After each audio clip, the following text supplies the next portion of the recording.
તો દાહોદ લીમખેડામાં ભીલ પ્રદેશનો મામલો થાળે પડ્યો છે, જેમાં આઈ લવ ભીલ પ્રદેશનું લખાણ ફરી હટાવી દેવાયું છે। મોડી રાત્રે પ્રતિમા નીચેનું લખાણ બદલી દેવાયું છે। આઈ લવ જય ભગવાન બિરસા મુંડાનું હવે લખાણ લખી દેવામાં આવ્યું છે। આઈ લવ ભીલ પ્રદેશ લખાણ હટાવતા રોષ ફેલાયો હતો, ત્યારે આદિવાસી સમાજે ફરીથી લખ્યું હતું આઈ લવ ભીલ પ્રદેશ।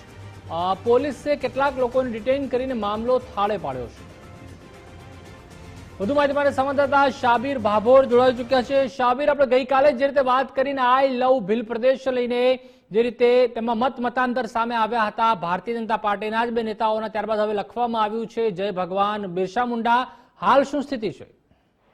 ચોક્કસથી પ્રતિભાલ, જે ગઈકાલથી લીમખેડામાં બિરસા મુંડાની પ્રતિમા નીચે જે જય ભીલ પ્રદેશ લખવાનું, જે આઈ લવ ભીલ પ્રદેશ લખવાનો મામલો સામે આવ્યો હતો, ત્યારબાદ જે રાજકારણ ગરમાયું હતું, આદિવાસી સમાજ અને તંત્ર વચ્ચે જે ઘર્ષણ પણ જોવા મળ્યું હતું। આજે તંત્ર દ્વારા જે આઈ લવ ભીલ પ્રદેશને ઉપર જે કલર મારી દેવામાં આવ્યો હતો, તેને લઈને આદિવાસી સમાજ રોષે ભરાયો હતો।